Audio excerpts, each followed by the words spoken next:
Hi, this video is going to cover symmetry.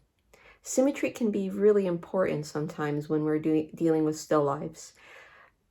Objects like vases, bowls, cups, all of these, the viewer has an expectation that these objects are going to be symmetrical. Now you can go to the store and buy a vase and look very closely and you'll notice that, hey, the left side is not quite the same as the right side. Or maybe you have a homemade vase and it's quite clear that it's not perfectly symmetrical on both sides. If you don't capture symmetry in your drawing and the viewer expects that object to be symmetrical, the viewer is going to say that, oh, this artist was not able to quite get the true nature of that object. The viewer is never going to assume that it was the object that was a little janky on the left side or not quite right on the right. So keep that in mind, that if there's an expectation for symmetry, you have to deliver. The technique I'm going to share with you is what I do to get my work to be symmetrical. Sometimes in still lives, it's quite beautiful to have a sense of symmetry in your work. Symmetry can express peace, beauty sometimes, and in some theories. So it is something that's handy to understand and know how to do. One thing I want you to know in my video, the camera, from how I had to angle the camera, there's a little bit of a distortion in how the camera picked up my method, but stay tuned to the very end and you can see a completed version of my drawing, and you will see that a sense of symmetry was established. All right, have fun. See you guys soon. I'm going to begin by first drawing in a statement of height.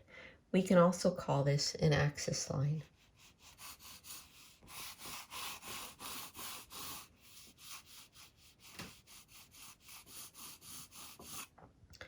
Remember that it's super important that you start to think about the world, visualize the world as a series of simple shapes.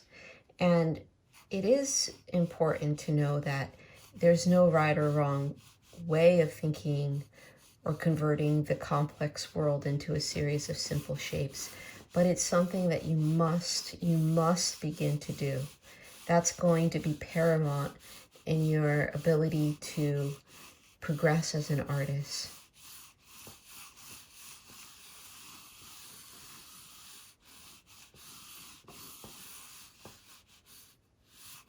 Notice when I am drawing that I'm often thinking about connecting left to right, that I kind of work both sides at the same time. So I don't do one side in isolation. I work back and forth. So for me, this is at eye level, so I know that's going to be a perfectly straight line. This lower ellipse, this is going to have a shape to it, meaning that it's going to be curved slightly. So what I'm going to do to figure out how curved it should be, I'm going to take a measurement holding my pencil out at this point of the ellipse and just noticing what's the distance like from there to there. I see it's very minor. So I'll draw in the major axis. And I really want to make sure that I create a very small distance from there to there. Let me check. So I'm taking an angle measurement, perceptual grid measurement, taking a perceptual grid measurement, and just looking to see what's the distance like from there to there. And I'm happy with this. I think what I'll do is I'll take the widest part, let's say from here to there, so the widest part of my ellipse, and use that as a measuring unit to figure out how tall this should be. So this is where I'm going to use my dividers. So I'm going to take this and I'm going to say 1, 2, 3.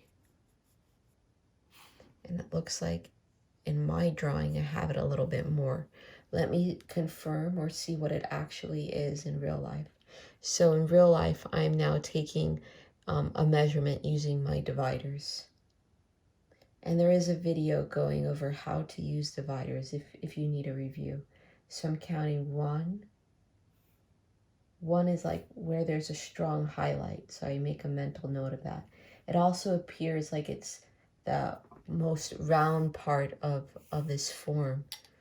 So right over here, that seems to be where the peak of this curve is.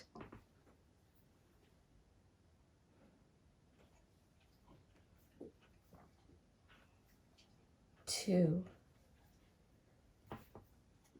1, 2. 2 is a transition moment from the main body to the neck. I think I may have to change that in my drawing. Yes. And then everything is under 3. 1, 2, 3. Everything is under 3. So we have 1, 2, 3. Everything needs to be under 3. And when I measure, I get that it's approximately ending there. So I need to move my bottle down a little bit.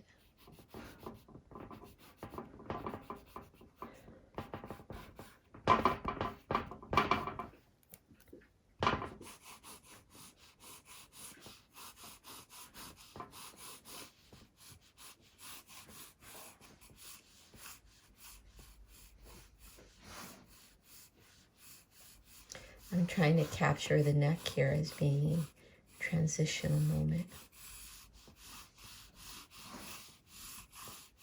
Remember, I said that this was the wide point.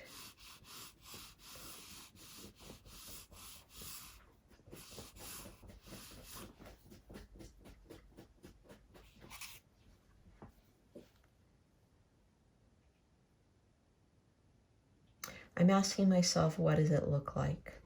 And to me, it looks like this is a little bit too wide.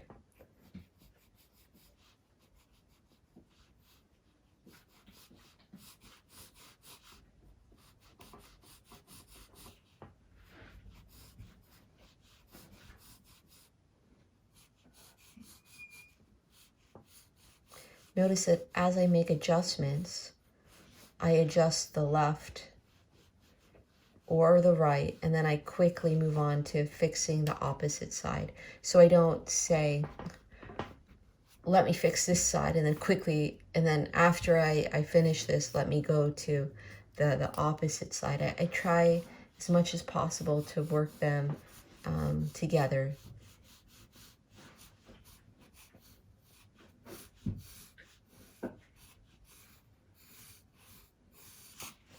I notice this isn't quite as round as I had initially made it on the top.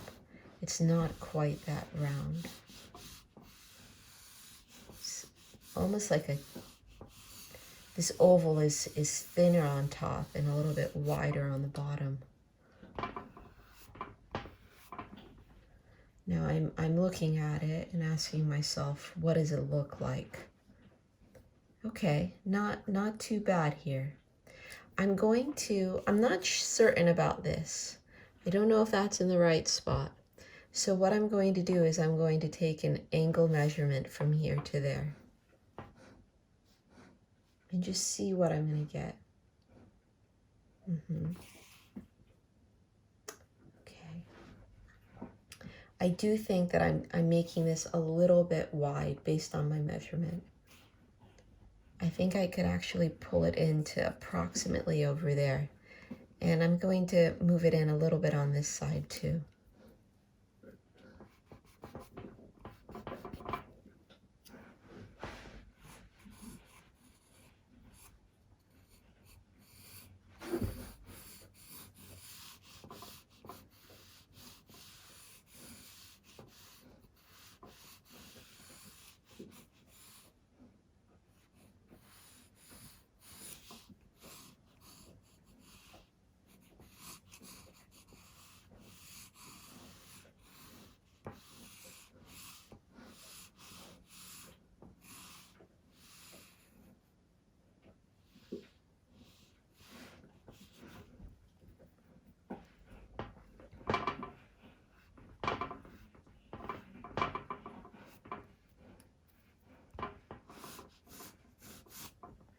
Okay, so I think it's on its way.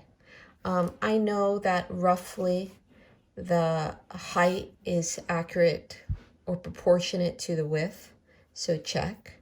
I feel good about where this is going. Is it 100% perfect yet? No, not yet. This side, it's not as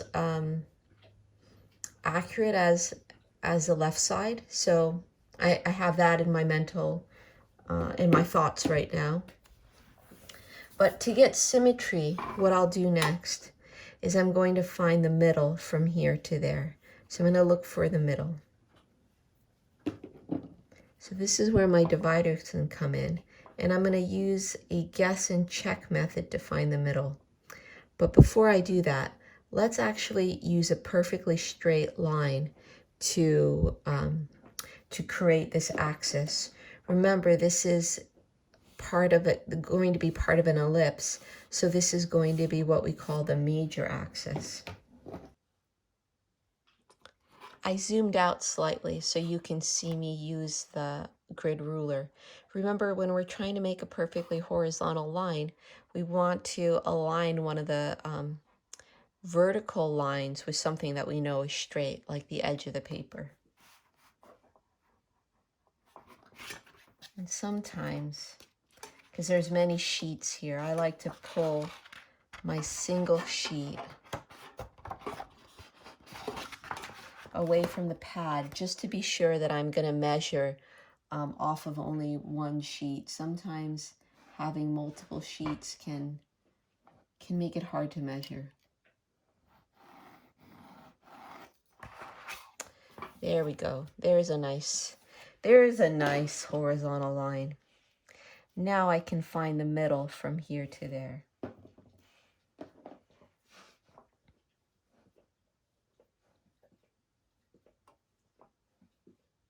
Oh, that's almost the middle. Look at that. So that came out good. So there is approximately the middle is right over there. I always tell my students that if you don't get the shape 100% correct, no one's going to know.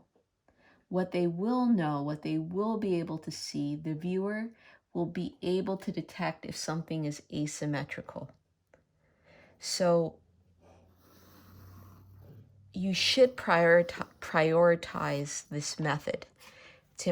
It is important for things to feel symmetrical. Maybe the shape isn't 100% correct. Maybe it's a little wider than it should be. Maybe it's a little bit thinner. But if you don't get the correct symmetry established, it's going to look wrong. So the viewer is going to be forgiving if it's a little wider. They won't notice. If a vase is a little thinner, nobody's going to know. But if it's asymmetrical, for sure they're going to know that something's off. So the first step to any kind of drawing, remember, is gesturing. Then we apply measuring techniques. And now I'm going to come in and start to develop the symmetry. So what I did was I found the middle. So I really created a very accurate middle line. Then I'm going to come in on the left side and really work towards creating more of a finishing line.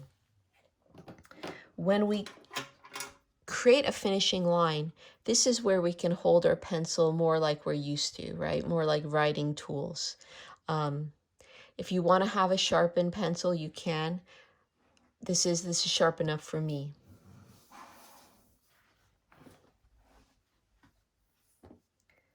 I'll take my kneaded eraser and make this line a little lighter. I want to still be able to see it, so it's almost like I'm trying to create a ghost line.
So I have a curved line that I'm fairly happy with.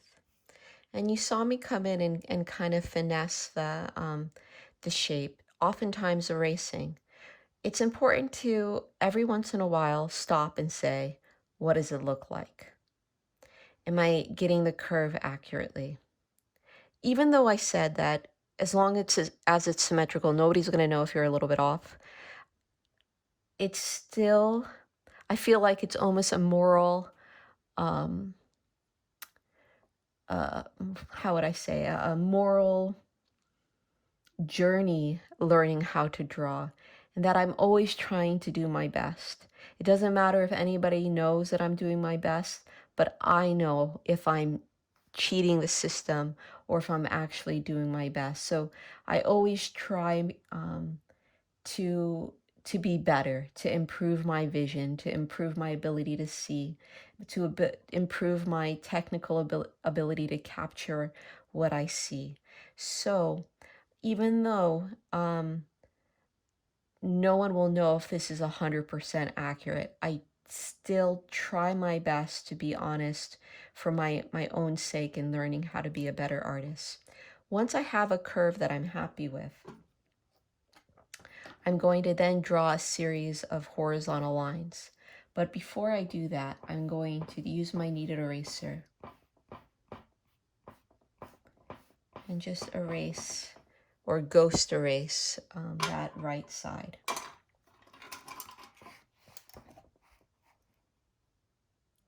So I'm drawing a series of horizontal lines. How many you put is up to you, and also determined by what kind of curve you have. So the straighter the line, the less horizontal lines you'll need. The more curvy, like down below, that's probably where I'm going to need a lot more lines.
Okay, so if it happens that one of your lines you can tell, oh, I made a mistake there, don't worry about it too much. You've done a lot of lines, so if one of them is a little off, you'll be able to know that and know not to trust the measurements over there.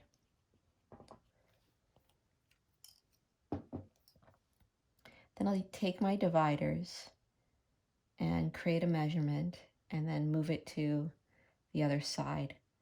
And then I put a mark.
Okay, so I have my series of dots established, and now I'm going to come in and connect those dots.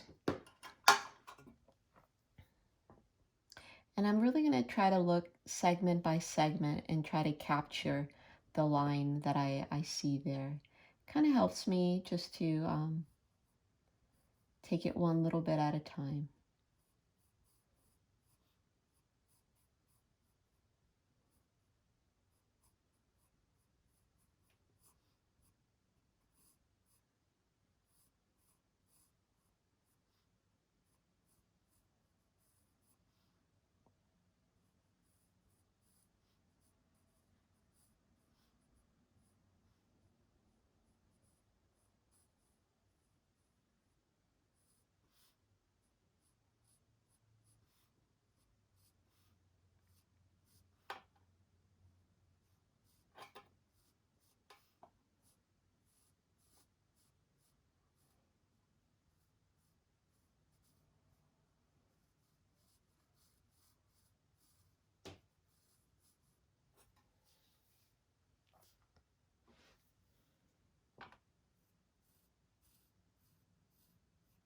So I made the line fairly light because I want to have a moment where, again, I ask myself, what does it look like? So this is kind of just a starting point for me to kind of consider the symmetry. Before I come in with a darker line, I want to make any adjustments that are necessary. But all in all, I think it looks fairly good. So I may sharpen my pencil and come in with a more finished looking line, which means a darker line.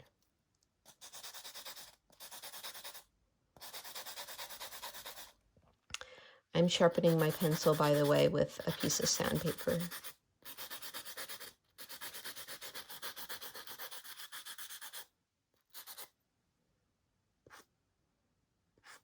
Okay.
It's a little odd here, isn't it? How wide that line gets.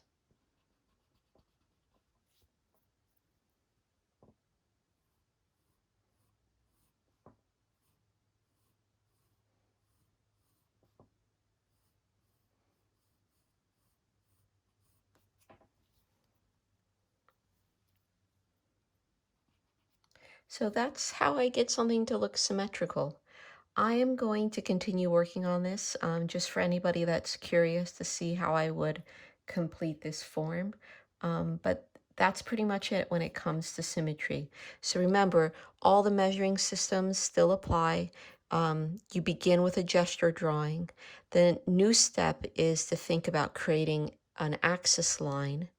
Finish one side, take horizontal lines across, then take horizontal measurements to determine the opposite side.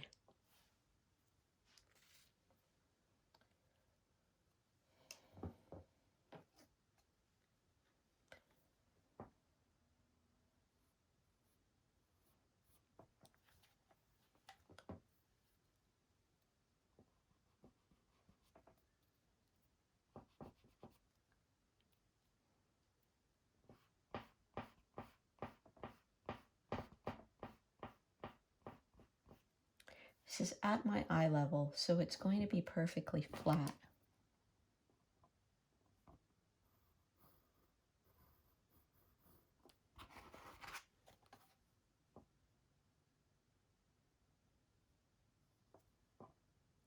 Then there's a separation of color here, where this part becomes, I don't want to say it's a cap, but it's almost like there's a change of materials and color here. So I might just try to draw that in. We can use line. We can't say that this is, we can't show in a line drawing that this is red, that's orange, this is green. But what we can do is we can imply that there's a shift in color. So over here, that's what I'm doing. I'm going to try to imply that there's a shift in color by creating a line. So sometimes we use line to signify the end of a form. We can also use line to show that there is a shift in color.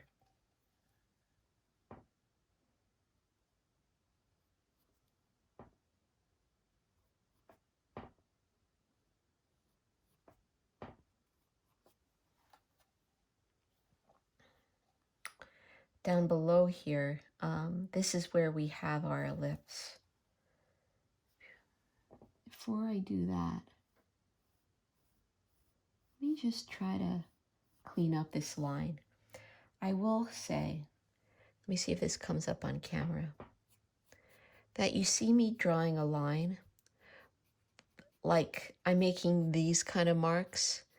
I'd call this kind of like a hairy line mark, but it doesn't look that way in my drawing, and that's really important. I don't want it to look this way.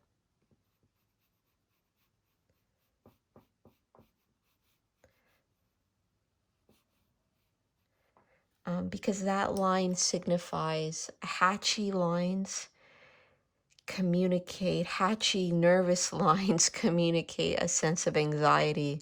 And that's typically not something we want to give the viewer. We want the viewer to feel relaxed, like they can take in and just enjoy the drawing that we're giving them. So we want to avoid nervous looking lines.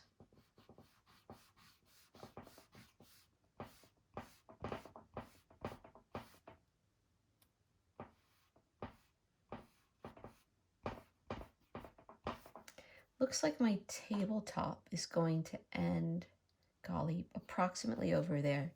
Let me draw a line to signify that.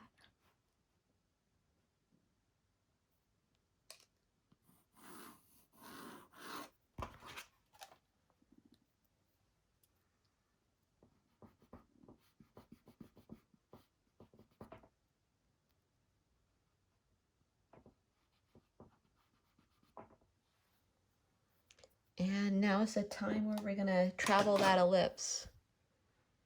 An old greeting card that I was given, and I like the material. It's kind of stiff. I like it. So it's gonna work out well for traveling ellipses. So I'm gonna put my corner, and let me notate my special corner before I begin any further. I'm going to put, I'm gonna make this my special corner.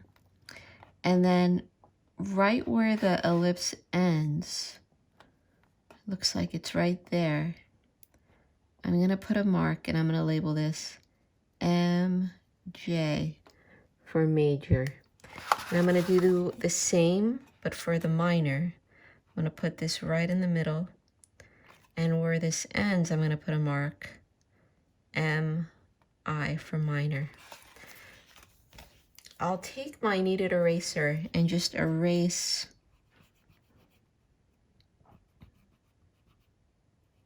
this portion over there. Mostly because I find that I would get confused if there's too much going on in the drawing. It would confuse me. But as I erased that, I also erased my line. It's not fun. Let me just make this a little bit longer. I have a feeling I might need a longer moment there.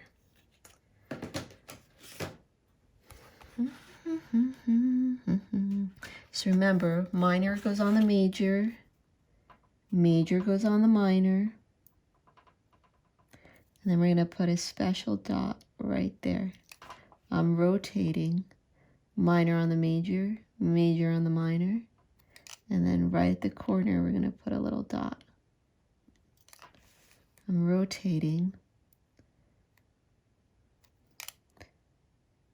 right on the corner.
Minor on the major, major on the minor.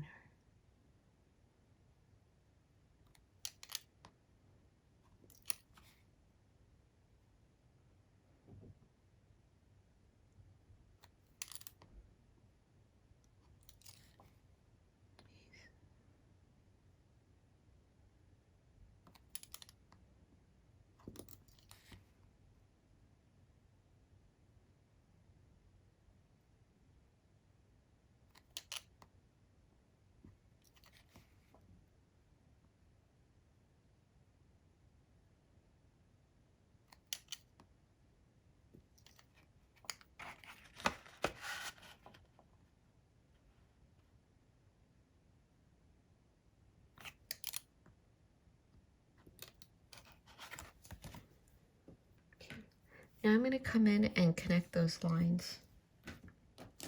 I think what I'm going to do is turn the paper.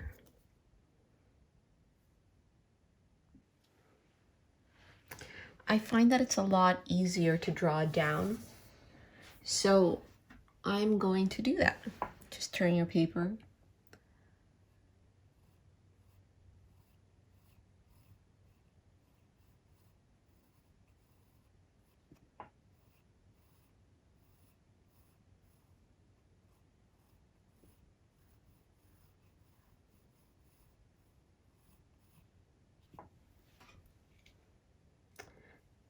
From this angle, that doesn't look too bad. Let me flip it over again and see if I'm happy with it when it's right side up. It's not bad. I might spend a little bit of time smoothing it over, but it's okay.